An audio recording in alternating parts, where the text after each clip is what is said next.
Então, obrigado, Carlos. Gente, para quem não me conhece, minhas breves introduções históricas são tudo menos breves, tá? Eu prometo que eu vou tentar ficar em mais ou menos meia hora aqui e eu vou, inclusive, cronometrar a minha fala.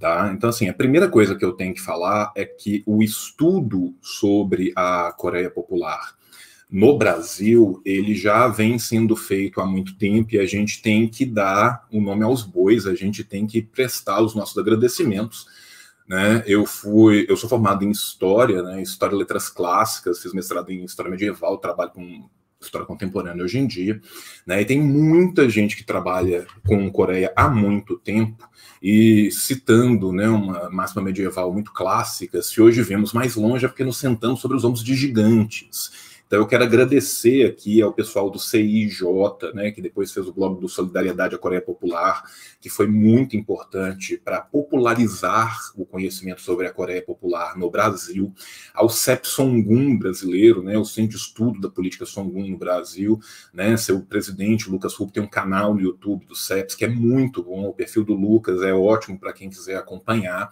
né, as editoras Nova Cultura e Alfa Ômega aqui do Brasil, a Nova Cultura publica diversos livros, não só sobre a Coreia, mas também de autores coreanos traduzidos para o português. É uma fonte muito importante para quem quer se informar.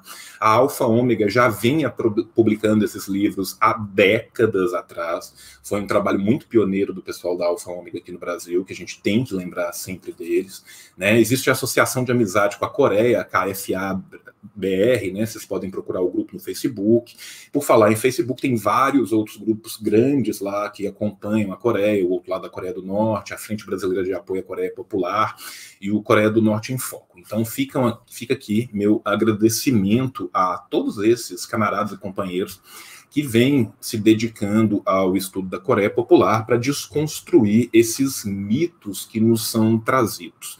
A verdade é que se desconhece muito profundamente a Coreia Popular, né? E o que eu quero trazer aqui para vocês hoje é um pouco, né, de, primeiro, como que se deu a formação histórica da Coreia, né? Lembrando que hoje em dia a gente fala Coreia Popular e a Coreia do Sul, mas existe uma única Coreia, né? A Coreia foi separada artificialmente, né? E ela busca a sua reunificação. Pois muito bem, desde a antiguidade, desde o período do bronze na antiguidade, a gente já tem diversos grupamentos que vão se localizar na bacia do rio Taedong, na Península Coreana, né, que vão chegar numa unidade étnico-linguística ainda na antiguidade. Esses diversos grupamentos vão evoluindo ao longo do tempo nas suas formações sociais, até que nós vamos ter, né, no século IX, depois da Era de Cristo, a primeira unificação da Península Coreana sobre o reino Goryeo. Daí vem o Korea, né, o Coreia, que a gente traduz para português, que unificou os dois grandes reinos que já tinham unificado, por sua vez, diversos outros, né, estados e reinos, províncias menores, que era o reino Goguryeo, né, aonde ficava no norte, o reino Silla. No norte, no reino Goguryeo, fica o Monte Paito, que hoje em dia está perto de onde está citado Pyongyang, que faz parte dos mitos fundadores da Coreia. Pois muito bem, já no século IX, quando se unifica pela primeira vez a Coreia sobre o reino Goryeo, a gente vai ter a aparição da aristocracia Yanbang. Os Yanbang, para quem estuda história, né, os Yanbang são uma espécie de lordes feudais da Coreia. Usar o termo lorde feudal aplicado para a Ásia é um ocidentalismo, ele não é exatamente justo, né? Mas para quem entende um pouco de história peruana, é parecido também com como vai ser a criação da classe dos gamonales. Então, o que são esses Yanbang? Esses Yanbang são uma aristocracia mormente rural que vai explorar o campesinato. Nas cidades, né, nos maiores grupamentos urbanos, nós vamos ter uma burocracia ligada às formas estatais, à forma do Estado, ainda nesse reino Goryeo, que vai ser de profunda influência confucionista, isso no século IX. Pois muito bem, o reino Goryeo ele vai sobreviver mais ou menos até o século XIV, com algumas indas e vindas, e para isso a gente tem que entender aonde que a Coreia está localizada no mundo, né? A Península Coreana, ela é uma península pequena, um lugar, né, fisicamente, geograficamente pequeno, cercado por vários outros países e reinos muito maiores do que eles, né? Então a Coreia, desde o seu nascedor, ela tinha, né, suas fronteiras com a China, né, a Mongólia logo acima dela, e do outro lado do mar já tinha o Japão. É muito importante a gente entender a Coreia enquanto este reino menor, unificado, único, comunidade étnico-linguística, perante esses vários grandes reinos, porque exatamente a política interna desses vários outros grandes reinos vão influenciar muito como que eles vão lidar, tanto com suas fronteiras, os diversos fechamentos de fronteiras que eles vão ter ao longo dos séculos, bem como que eles vão fazer a sua política externa, uma política externa pendular.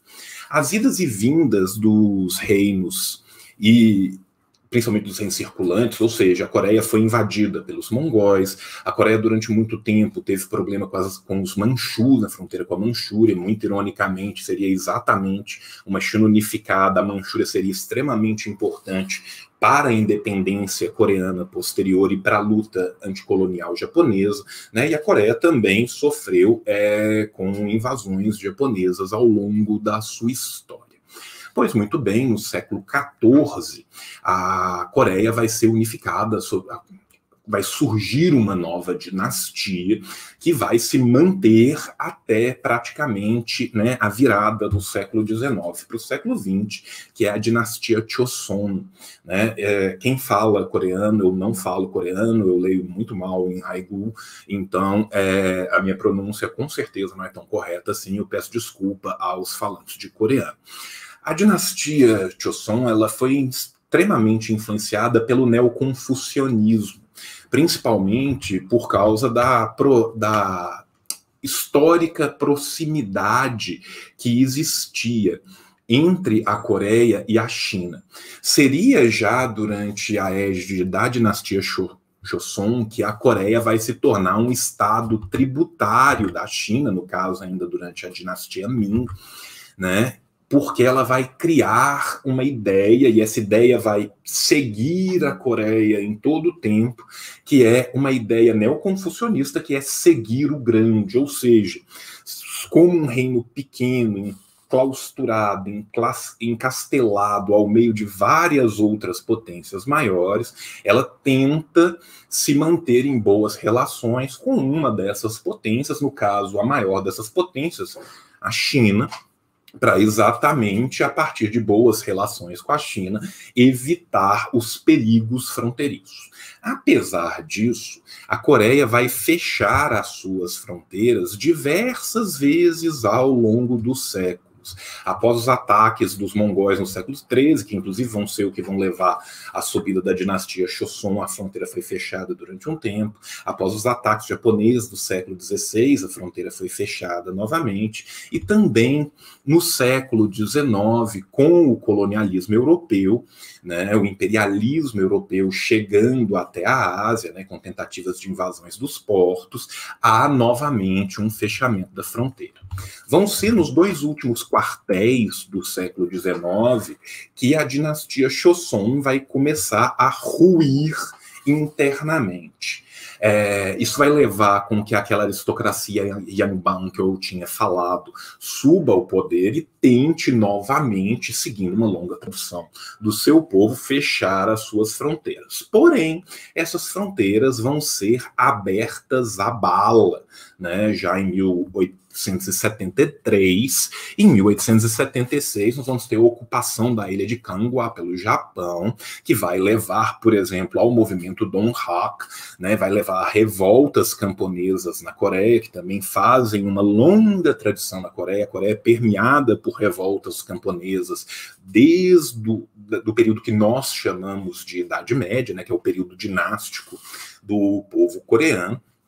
E nós vamos ter constantemente, durante o final do século XIX, a pressão imperialista vindo externa dos países europeus, e principalmente o imperialismo japonês, né, pós-reconstrução Meiji, entrando para dentro da Coreia. Isso vai levar a uma série de tratados desiguais a partir de 1876.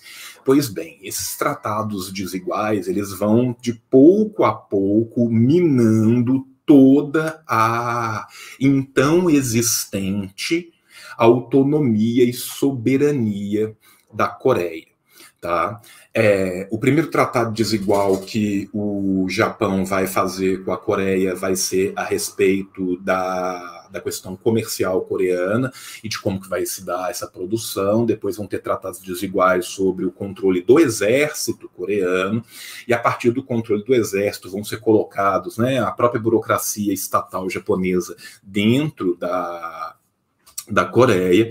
Vai se ter uma anexação de facto já ainda no século XIX, e finalmente, depois da guerra russo-japonesa de 1905, com a vitória esmagadora do Japão, em 1910 você tem a anexação formal da Coreia e o final dessa dinastia Joseon. O período entre 1894 e até 1944 é precisamente este período onde a Coreia está sob a égide do imperialismo nipônico. Nós vamos ter, então, o avanço dos tratados desiguais, a perda da sua independência externa, a perda do seu controle sobre sua própria defesa, a formação dos zaibatsus. Os zaibatsus, eles eram grandes conglomerados industriais que os japoneses exportavam nas periferias, né, do seu império, principalmente no seu imperialismo do século XIX e XX, aonde eles faziam instalação desses grandes conglomerados industriais para, via pacto colonial, forçar a produção de bens que eram interessantes para o Japão. Né? Além disso, nós vamos ter ao mesmo tempo uma, entre aspas, modernização da Península Coreana, modernização essa voltada simplesmente para o exterior, sem nenhum tipo de contrapartida, cuja única contrapartida é a exploração e a opressão sistematizada do povo coreano. Lembrando que aquela elite Anbang que eu falei lá atrás, ela foi uma elite colaboracionista, ou seja, ela colaborou com o imperialismo japonês para se manter encastelada no poder, o que levou, por sua vez, também a outras revoltas camponesas durante todo esse período. Outra coisa que foi feita durante esse período foi a niponização forçada. Né? Os coreanos sequer poderiam usar a sua própria língua na rua, eles tinham que adotar um outro nome, um nome nipônico, um nome japonês, né? Foi aumentado o servilismo do campesinato. O campesinato coreano ainda não estava, né, sob a égide de um modo de produção capitalista, ele ainda era muito ligado à questão servil, mas a exploração desses servos foi aumentada a ponto em que chegou a ser 80% de tudo que eles produziam iam ou para as elites Yanbang ou diretamente para o Japão, o que levou a ondas de penúria e fome no campo, que aumenta, obviamente, também o banditismo social e as diversas revoltas. Né? O Japão instalou também a figura das mulheres de conforto, que eram basicamente as mulheres norte-coreanas e sul-coreanas, que eram violentadas pelo exército ocupador. Ele fez cercamentos em todas as áreas comuns, né, para criar grandes plantações de arroz, principalmente no sul. Aqui tem uma coisa que é muito importante da gente falar, que é a diferença física, geográfica da Península Coreana. A grande maioria da área arável da Península Coreana se encontra no sul da península. O norte, ele tem menos que 17% de área arável, né? E ele tem uma concentração muito grande de metais raros, de minérios. Ele é muito rico mineralmente, o que torna ele ainda mais interessante, para além de a Península Coreana ser muito importante geopoliticamente no jogo imperialista global, né? Então a gente tem que entender isso.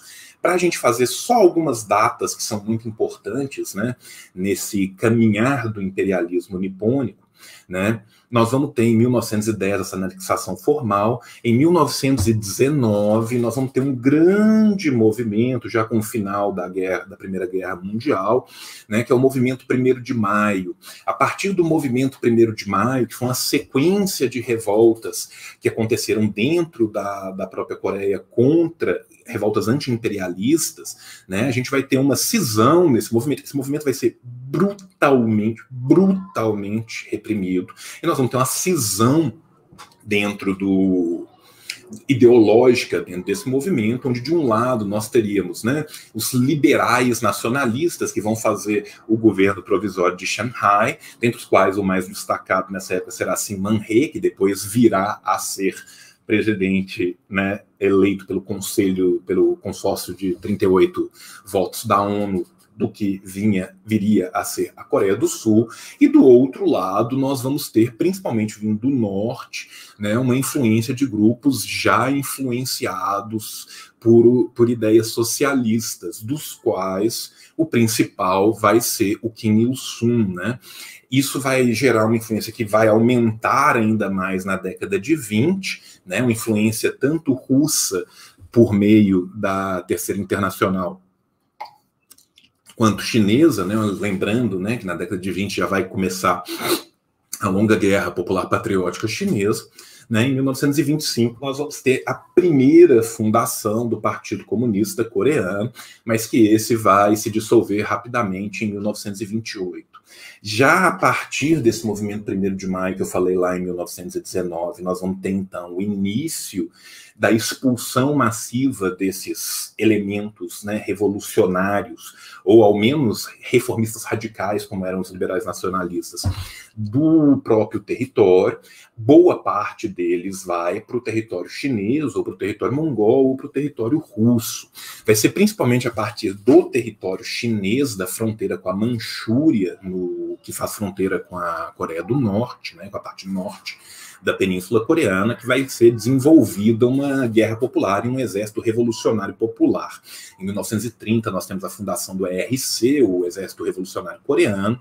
Em 1932, ele se aglutina a outros grupos, né, para virar o Exército Guerrilheiro Popular Anti-Japonês, que em 1934 finalmente vai virar o Exército Popular da República Coreana, que vai conduzir toda essa guerra popular de guerrilha, né, para tentar reconquistar o território japonês. Em 1936, a gente tem a fundação da ARP. A ARP é um braço democrático popular, praticamente, do Exército Popular da República Coreana, que vai fazer a ideia de uma revolução democrática nacional, ou seja, de tentar a cooptação de todas as bases populares para que se pudessem, de fato, aglutinadas, né, combater, no caso, o imperialismo japonês. Desde o final da década de 30, onde o Exército Popular Revolucionário da Coreia vai conseguindo libertar as fronteiras, ele vai criando comitês populares, já vai começando a fazer a reforma agrária, já vai começando a banir as leis segregacionistas e racistas do imperialismo japonês, né? E isso vai consolidando a revolução no seio popular. Também durante todo esse tempo, a gente tem que pensar que exatamente a formação daquilo que eu disse que são os chamados zaibatsus, desses grandes conglomerados industriais exportadores, principalmente no norte coreano, também se teve a formação de um proletariado insurgente, na Coreia, em toda a península, na verdade, mas principalmente na área norte, onde os Zaibatsus acabaram se espalhando com mais velocidade, até por causa da riqueza mineral. Entre 1940 e 1945, 37, 38 e 39 são anos de grandes vitórias do Exército Popular Revolucionário Coreano. Entre 40 e 45, nós vamos ter a formação dos comitês populares em todo o norte da península, e finalmente, em 45, vamos ter, no final da Segunda Guerra, né, com o Tratado de Alta e a divisão da ONU em duas áreas de influência na Coreia a partir do Paralelo 38, nós vamos ter no norte a criação de um novo partido comunista. Deixa eu pontuar algumas coisas aqui que são importantes da gente entender desse período, né, que vai ser o período que posteriormente vai levar à guerra, né? A Segunda Guerra Mundial, ela vai levar à divisão da Coreia, né, algo que já vai começar a ser aventado em 41, né, em algumas conferências internacionais, que vai ser praticamente definido na Conferência do Cairo em 43 e protocolizado pela Conferência de Alta em 45. Durante a época que vai nesse interstício posterior à divisão da Coreia até a própria Guerra Coreana, algumas coisas são importantes da gente entender, né? Tanto a Península quanto a Manchúria, elas eram praças de guerra e continuaram a ser praças de guerra durante todo este período.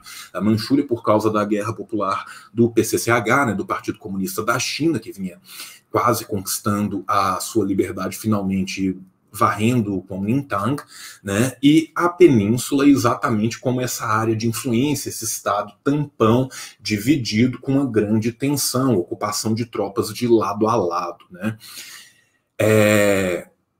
Entre 45 e 46, nós vamos ter uma grande influência da União Soviética sobre esses comitês populares e sobre o insurgente Partido Comunista Coreano, né, principalmente por causa dos aportes técnicos que eles vão dar para reaproveitar esses Zaibatsus que ali ficaram, né, para poder trazê-los de volta ao povo coreano, que vai levar, inclusive, a um crescimento muito vultoso do norte da Coreia, que era muito mais industrializado que o sul era praticamente coberto de plantações de arroz, né?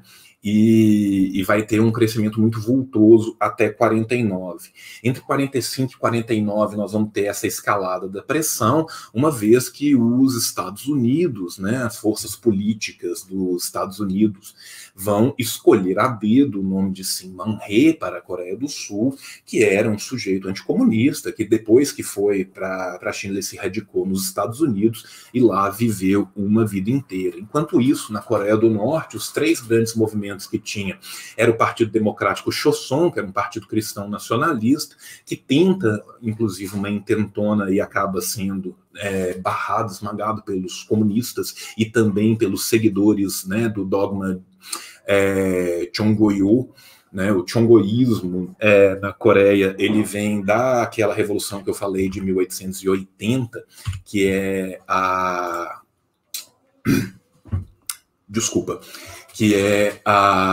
Revolução Donghak, né? E ele é uma religião que tem principalmente influências do neoconfucionismo, mas também influências do budismo, e que ele prega uma ideia de melhoramento pessoal para se encontrar o caminho celeste, ou seja, ele é muito focado no eu, no melhoramento do eu, mas um melhoramento do eu para que a sociedade inteira consiga. Ele não tem uma escatologia, ele não tem uma futurologia, ele não fala de vida após a morte, apesar de falar de diversas reencarnações.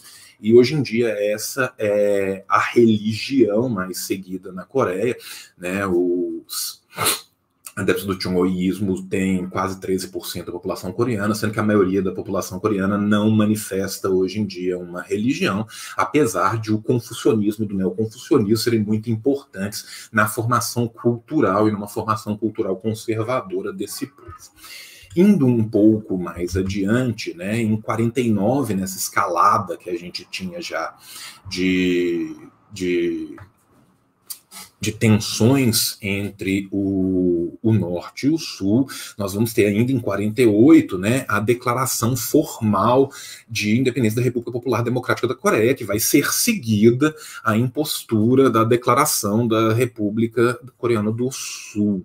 Né? Isso vai acontecer num crescendo, porque na Coreia, em 46, no Norte, você tem a eleição do Comitê Nacional Popular da Coreia do Norte, né? E aí eles vão conseguir juntar sobre o novo partido, né? Depois de 45 e 46, o Partido Comunista Coreano refundado sob a influência da linha de Kim Il-sung, né? Juntamente com o exército, né? E a facção de Yenan, né, que era o novo Partido Popular Coreano, ou seja, que são aqueles coreanos que tinham lutado a Guerra Civil Chinesa, eles se juntam sobre uma linha popular e então eles fundam o PTC, o Partido do Trabalho da Coreia, que hoje em dia é o maior partido da Coreia. Pois muito bem, vamos caminhar mais um pouco, porque eu já estou com 20 e poucos minutos e eu mal cheguei na guerra ainda, né? A guerra vai começar em maio de 49 com alguns ataques do Sul.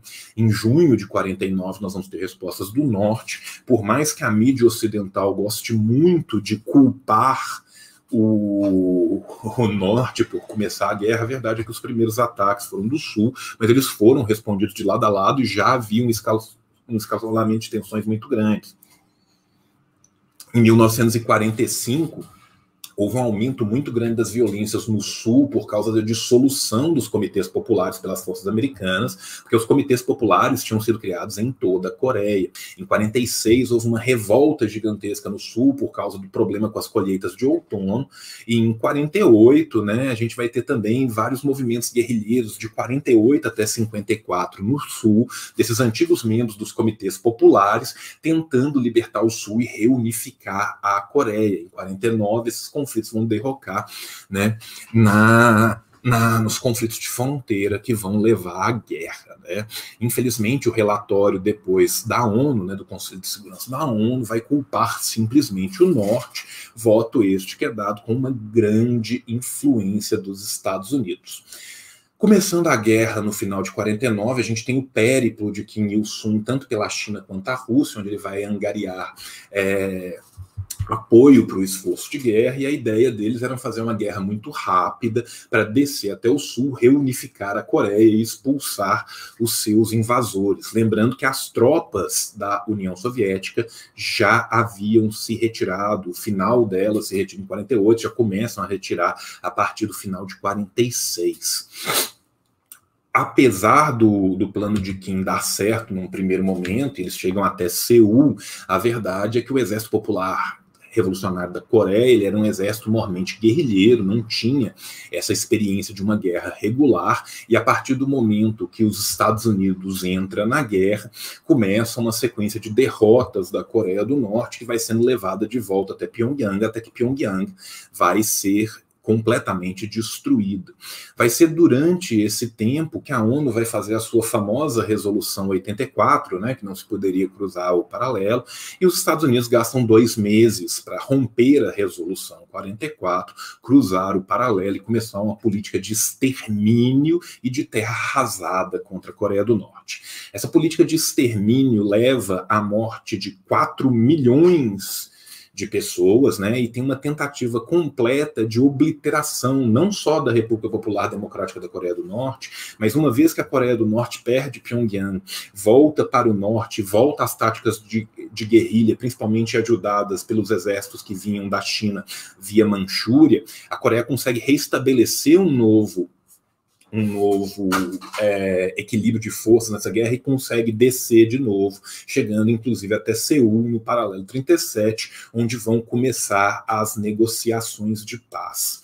Pois muito bem, né, nós vamos ter então o começo dessas negociações de paz depois disso, mas é muito importante a gente lembrar que os Estados Unidos na Coreia usa napalm, ele usa a tática de terra arrasada, ou seja, em qualquer lugar que ele ganha, ele destrói toda a rede de qualquer benefícios que tinham ali implantados. Então ele destrói todas as casas, destrói todas as indústrias, destrói todas as estradas, envenena o curso dos rios, destrói as plantações, e faz isso inclusive no sul, quando achava que estava perdendo a guerra.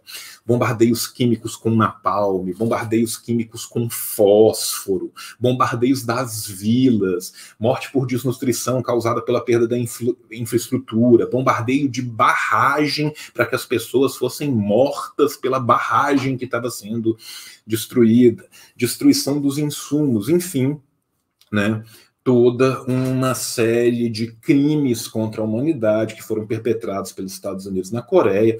Lembrando que isso é uma grande tradição de guerra norte-americana, né? O que eles vão fazer depois pelo mundo afora é exatamente aquilo que eles fazem na Coreia. Inclusive, na Coreia, até a época, eles conseguem usar mais bombas na Coreia nesses 3 anos de intervenção do que vão ser usadas em toda a Segunda Guerra Mundial. Bem, chegando então nesse impasse, né, que é a retomada de Seul em 51 e o início das, conversações de paz, em 53 nós temos o armistício de Panmunjom, né? Só lembrando que este armistício é um cessar-fogo, não significa que a guerra acabou, ou seja, a Coreia continua em guerra desde a década de 50.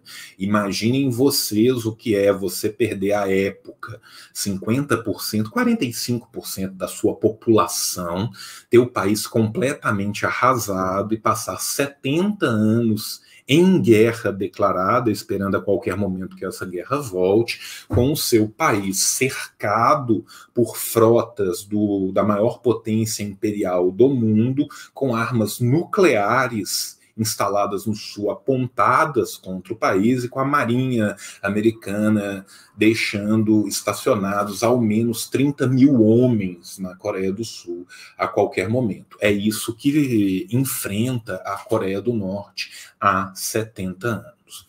Ainda assim, o que acontece é que na Coreia do Norte nós vamos ter, né, a Coreia Popular sendo instaurada, enquanto no Sul nós temos uma ditadura policial anticomunista do Syngman-rhee, que vai ser derrubado em 60, uma vez que ele não aceitava o armistício e tentava insuflar novos conflitos e tentava insuflar uma nova guerra durante todo esse tempo. Indo rapidamente para o que acontece depois, para que eu não passe muito do tempo que eu tinha prometido para vocês, vai ser na década de 50 que nós vamos ter, 50 e 60 principalmente, a reconstrução da Coreia. A Coreia fica nessa situação completamente devastada, é um país que não tem nada da sua infraestrutura, não sobra nada, eles têm que reconstruir o país inteiro. Os norte-americanos, inclusive, tinham muito orgulho em falar que o que eles fizeram com a Coreia iria permanecer por décadas e décadas ou séculos sem conseguir a reconstrução. A verdade é que o esforço da Coreia Popular, de toda a sua população municiada pelo Partido do Trabalho da Coreia, conseguiu reconstruir a Coreia em 4 anos. 4 anos depois do armistício, a Coreia já alcançava números econômicos tão iguais aos números de 1949, o último ano antes da declaração da guerra. Isso nos mostra que algo de certo estava sendo feito naquele trabalho de reconstrução. Esse trabalho de reconstrução em 50 e 60, ele vai ser auxiliado pela União Soviética, bem como auxiliado pela China, naquela tradicional política pendular que é histórica, que é milenar no reino de Goryeo e que também vai ser na Coreia Popular. A Coreia não entra no Pacto de Varsóvia, ela fica comercialmente junto com os países, tem grandes trocas comerciais, inclusive ela se torna bastante dependente dessas trocas comerciais, quanto mais por causa das sanções que lhes são impostas desde a sua independência, né? Mas ela não chega a entrar no Pacto de Varsóvia. Por quê? Por causa da ideia Juche. O que é a ideia Juche? É depender de si mesmo, é a sua autossuficiência. A ideia Juche diz que o país tem que ser autossuficiente, que esse povo deve depender somente de si. Nesse sentido, é a não adesão da Coreia do Norte ao Pacto de Varsóvia. Muitas pessoas falam no Ocidente de uma suposta stalinização da Coreia do Norte. Ora, a ideia justa nos mostra exatamente que nunca houve essa stalinização. A não adesão da ideia do Pacto de Varsóvia também, porque a Coreia buscava autossuficiência e não complementariedade, porque ela pensava, amanhã pode ser que aconteça qualquer coisa com o grupo de Varsóvia e eu fico sem a minha autossuficiência. Então foi buscando a autossuficiência que a Coreia vai fazer a sua reconstrução. É óbvio que a reconstrução de um país que é cercado de inimigos por todos os lados, sendo o maior deles, o maior império do planeta, é uma reconstrução onde a face militar deste país vai ser muito importante. Agora, a gente tem que entender a militarização e a posterior política Songun, né, que Songun em coreano significa militar primeiro, como diria meu querido camarada Lucas Rubio, como um transbordamento das áreas militares dentro das áreas da sociedade como um todo. Ou seja, o exército ele participa ativamente da construção social daquele país. E as pessoas também são militarizadas, ou seja, existem milícias populares exatamente porque elas têm que se preparar, porque não é simplesmente uma abstração de o que aconteceria se tivesse uma guerra. Não, eles estão oficialmente ainda em guerra e eles são perseguidos por um hegemon imperialista. É muito importante que a gente pense nisso. Ainda assim, desde as décadas de 50 e 60, o Partido do Trabalho da Coreia ele vai investir na sociedade coreana. Os índices de saúde, os índices de educação, todos eles crescem exponencialmente. A Coreia, inclusive, até o final da década de 70, ela vai ter índices de saúde, de educação, de saúde infantil, de segurança, tudo isso infinitamente superiores, inclusive aos da Coreia do Sul, né? Esse período, então, de 60 e 70 vai ser principalmente esse período depois da ruptura, né, sino-russa, um período pendular, né, onde a Coreia ora se aproxima mais da China, ora se aproxima mais da Rússia, se aproxima também de outros países. A Coreia tinha um grande comércio material com os países do Bloco do Leste Europeu e posteriormente também com a Iugoslávia, o que vai garantir à Coreia uma modernização do seu exército, bem como melhorias para a sua população.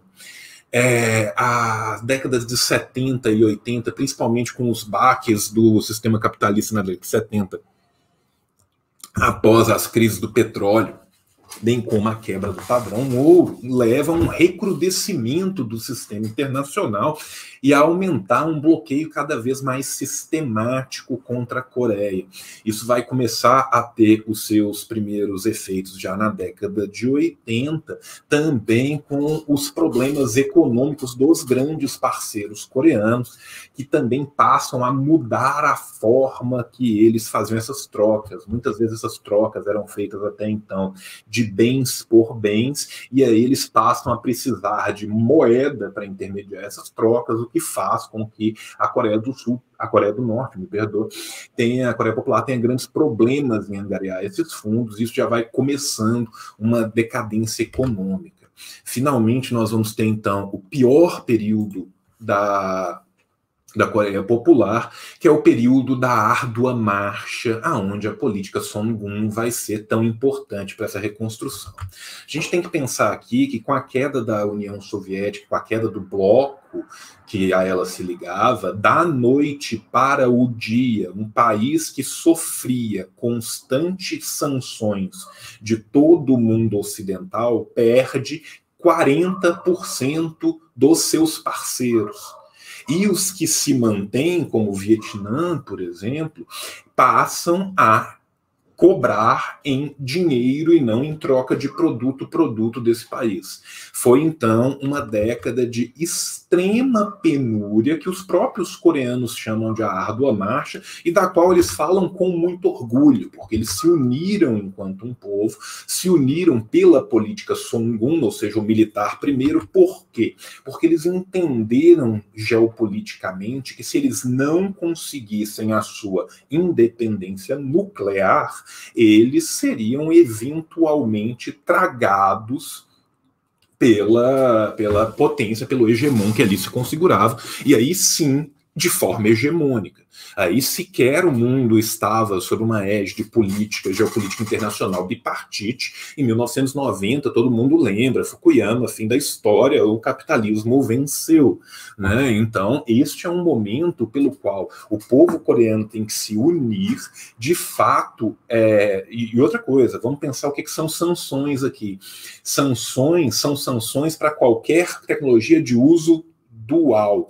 Tecnologia de uso dual, gente, é remédio. Remédio é tecnologia de uso dual. Tecnologia de uso dual é fertilizante agrícola. Fertilizante agrícola é tecnologia de uso dual. Tecnologia de uso dual é maquinário médico. Maquinário médico é tecnologia de uso dual. Siderurgia, mineração, tudo isso é tecnologia de uso dual. Por quê? Qual que é o conceito de tecnologia de uso dual? Se uma peça num aparato de 1.400 pode ser usada militarmente, aquilo é tecnologia de uso dual e está nas sanções americanas. As sanções americanas são tão covardes, tão cruéis, tão genocidas, que não somente isso, como se qualquer peça de uma máquina qualquer for fabricada no território ou por uma subsidiária de uma empresa norte-americana em qualquer lugar do mundo, a peça inteira é considerada norte-americana e é passível de embargo. E, obviamente, os Estados Unidos reforçam o seu embargo contra os outros países com pesadas sanções econômicas. Então, esses países se verem cada vez mais na situação de não poder negociar com a Coreia, salvo China, salvo Vietnã, salvo Cuba, salvo alguns outros poucos países que se mantiveram. Esse período da árdua marcha, então, foi onde a política Songun levou à união do país e permitiu que o desenvolvimento nuclear fosse usado como barganha internacional, sempre que necessário, para conseguir comida, para conseguir medicamentos, para conseguir aportes financeiros quaisquer. Então, essa política foi muito importante para conseguir levar a Coreia adiante. Pois muito bem, a partir dos anos 2000, principalmente a partir dos anos 2010, nós vamos ter aquilo que é chamado de a vitória nuclear e o Byung-jin. O Byung-jin é uma política que é quase que o contrário do que é a política Chungun, né? Se a política Chungun ela fala exatamente do desenvolvimento militar primeiro, o Byung-jin é a ideia de simultaneamente desenvolver o militar e a economia. Aqui nós temos que entender que uma vez que é garantido o ciclo nuclear, não é só o ciclo nuclear, é o ciclo de satélites, é o ciclo de lançamento de foguetes, que esse sim tem tecnologia dual de fato. É o fato da internet na Coreia poder ser uma intranet da Coreia com controle estatal, não depender de satélite dos outros. É o fato das telecomunicações coreanas estarem na mão dos coreanos. É o fato do grid elétrico, do grid energético coreano estar na mão dos coreanos. E uma vez que isso é desenvolvido e não tem mais volta, uma vez que se pode então voltar a aportes vultosos que eram dedicados a esse desenvolvimento para a sua população. E por que o desenvolvimento nuclear? O desenvolvimento nuclear era o que era possível à Coreia. A Coreia era um país pequeno e pobre demais para tentar desenvolver um exército tradicional. Exércitos tradicionais se tornam obsoletos em muito pouco tempo. Sabe? Se eu gasto milhões e milhões e milhões e milhões e milhões e bilhões e bilhões para fazer um tanque e para fazer uma aeronáutica, daqui a 10, 15 anos, está tudo obsoleto e eu tenho que gastar mais bilhões e bilhões e bilhões e bilhões e bilhões. A Coreia do Norte não tem isso. A Coreia do Norte focou, então, no desenvolvimento nuclear, porque esse sim tem tecnologia dual, porque o desenvolvimento nuclear permite o desenvolvimento de bombas de cobalto que vão curar o câncer da sua população, o desenvolvimento nuclear permite o desenvolvimento de energia que é mais segura para o pessoal da Coreia usar, não ter que fazer, por exemplo, grandes obras, como foram feitas necessariamente na década de 60 e 70, de hidrelétricas, que acabaram por causar um problema ainda maior num lugar que já tem pouca área arável, né? Então, esta foi a solução dada. E este, então, é o que eu consegui fazer muito introdutoriamente para trazer um pouco de 2.000 anos de Coreia. Peço desculpas ao pessoal de casa, né? Eu falei 30 minutos e gastei 45, mas acredito que agora a gente já tem pelo menos, né, uma noção do que é que aconteceu ali. Porque é muita história para pouca geografia, a Península Coreana.